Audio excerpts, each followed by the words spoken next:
दीपक जलाते हैं,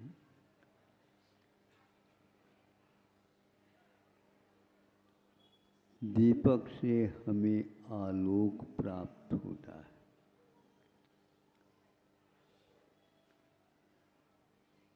बाती जलती है, क्या दीपक जलता है?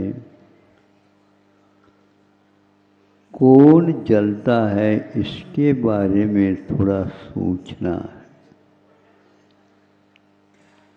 महाराज दीपक जलता है, इसमें क्या सोचना है?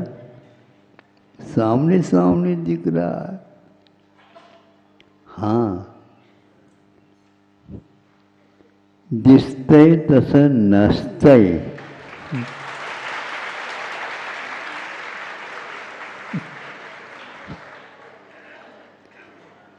म्हणून जग फसतय।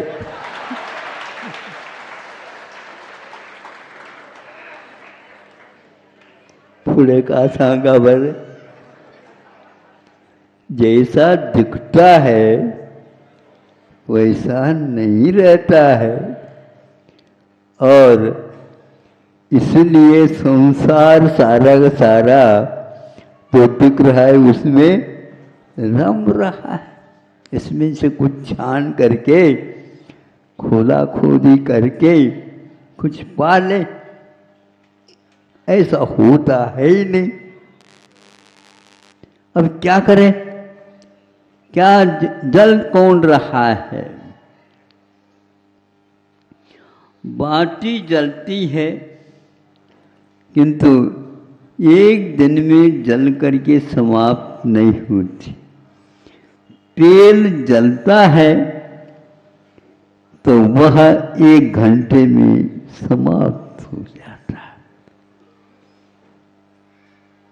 तेल यदि नहीं डालेंगे, बाती हो तो जलने का कोई सवाल नहीं होता। और बाती ना हो, दीपक जलता है, तेल न डालो और बाती न रखो, फिर वो खोका लेकर के क्या करना? उसमें कहीं आलोक रखा है? नहीं। और ये मान लो ये तीनों मिल भी गए, आलोक का लाभ फिर भी नहीं होता, क्योंकि तेल जल रहा है, बाती भी जल रही है और दीपक जल रहा है। और यदि हमारी आंखें नहीं जलती हैं तो प्रकाश हमें प्राप्त नहीं होता। इसलिए अपनी आंखें खोलो। यदि नहीं खुलती है तो दूसरे से खुलवाओ।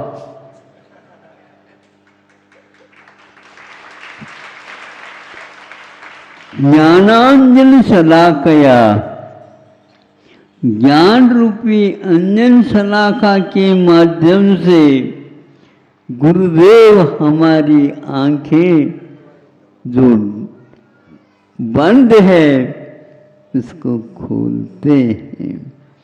और ऐसी आंखों को जब खोलते हैं तो दीपक के बिना भी झलकने लग जाता है। जैसे गुरु ने हमारे कानों में कहा तो वह गुरु चले भी जाएं तो भी कानों में गूंजता रहता है।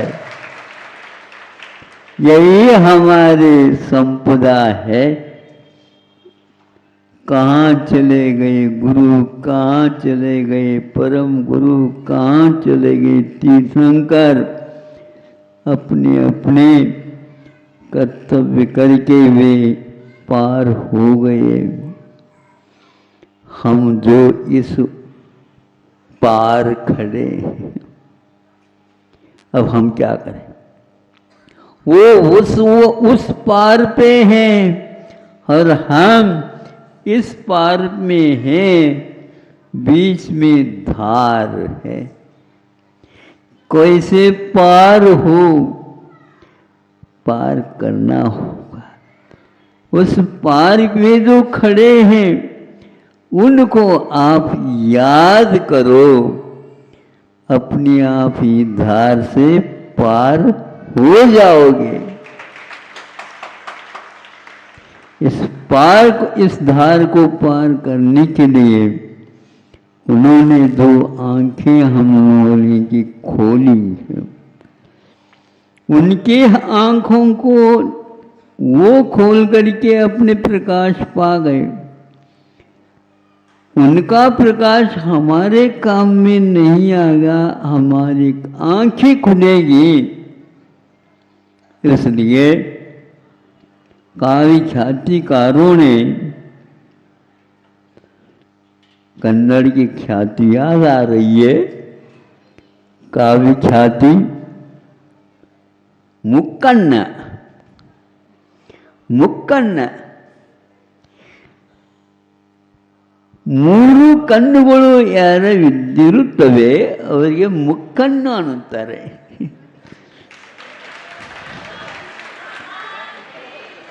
जिनके पास 3 आंखें होती है उनको बोलते हैं यहाँ पर कर्नाटक में मुक्कन्न। हाँ, 3 आंखें कौन सी है ये तो अभी हमने बताया। 2 आंखों की बात तो कह दी, मिल ही जाएगा हमें प्रकाश, ऐसा मिल नहीं सकता।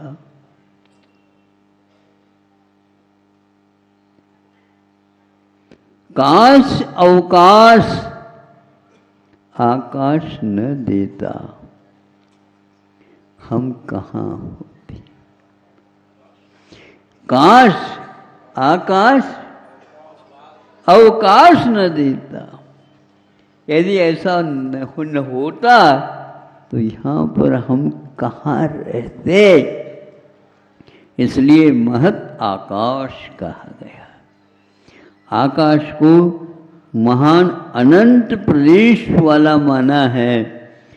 सबके पास अनंत नहीं, किंतु सबके पास असंख्यात तो प्रदेश हैं। अनंत प्रकाश वाला आकाश है, लेकिन आकाश अपने आप को नहीं देख सकता। ऐसे आकाश को भी जानने वाले, देखने वाले ज्ञाता दृष्टा परमात्मा स्वरूप हमारे भीतर बैठे हैं। हम उन आँखों के माध्यम से उसको देखने का प्रयास करें। नहीं है कहूँ सुख संसार में, सब जग देखो और छानियो।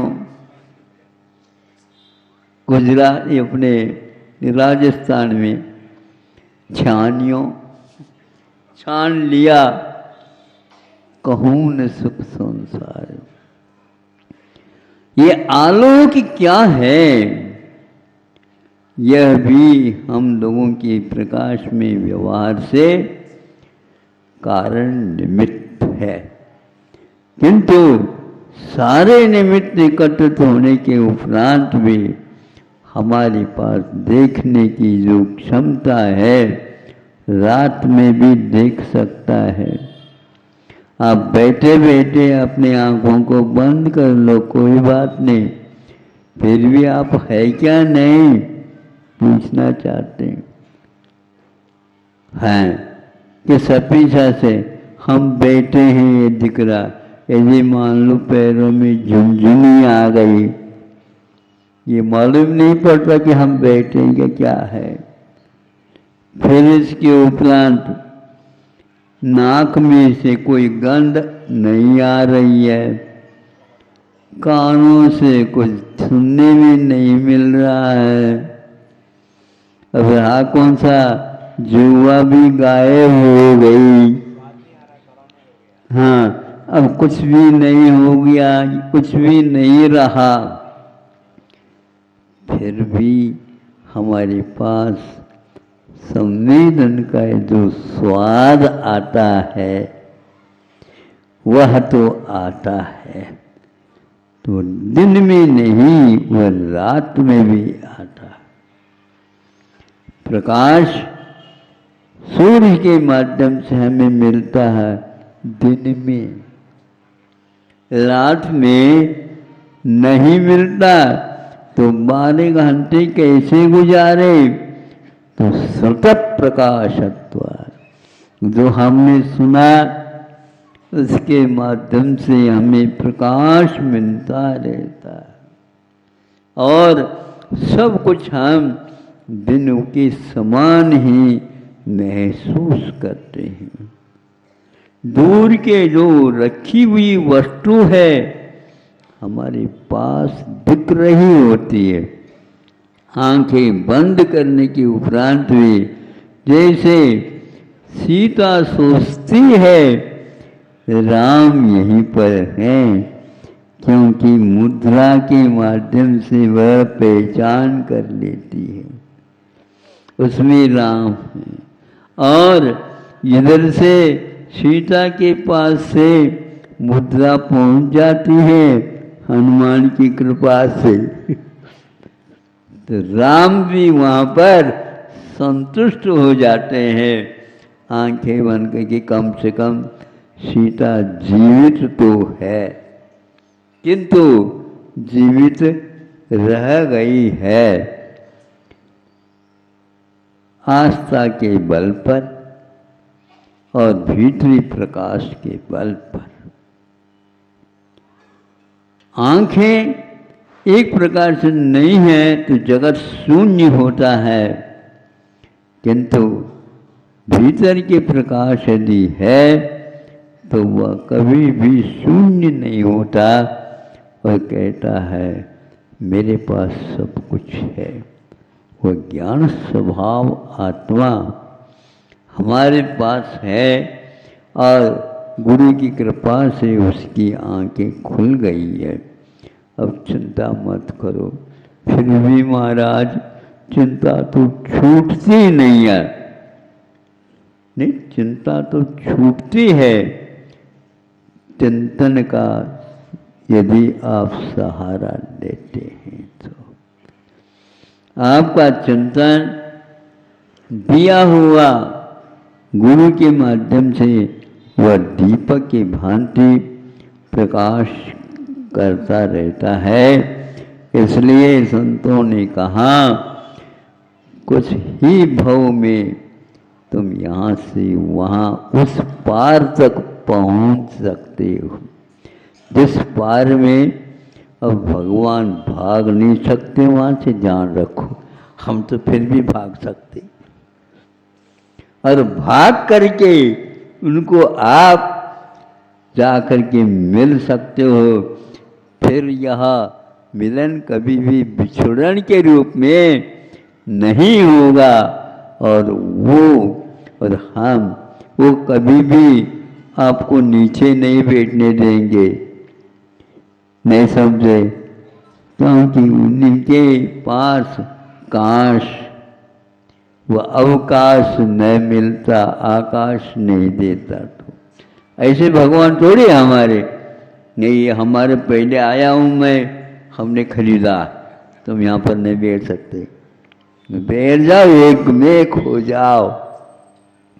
अब कोई भी अंतर नहीं रहा।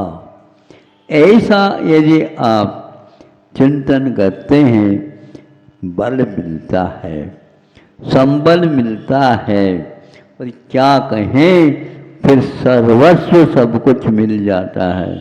क्योंकि उनका जीवन मुक्त नहीं हुआ है, वह मुक्त जीवन से नहीं है, अथवा यूं कह दो प्रकाश से वो मुक्त नहीं है, कर्म बंधनों से मुक्त है, किंतु वह आज भी वैसा ही है जो पहले थे।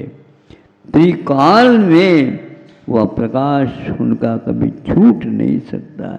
ऐसे भगवान की भक्ति आप लोगों को कुछ क्षण मिले हैं, आप करते जाइए, करते जाइए। हमारी घड़ी यहाँ पर रखी थी घड़ी, उसमें 9:05 जैसा लगा था। यहाँ पर आकर के देखा 9 में 5 मिनट कम थे। इनका लोभ जागृत हो गया, ऐसा लगता है महाराज जल्दी जल्दी यहाँ से उठ जाते हैं। नहीं, आप आंखें बंद कर दो तो आपके सामने ही भगवान अवश्य दिखेंगे। अहिंसा परमो धर्म की जय।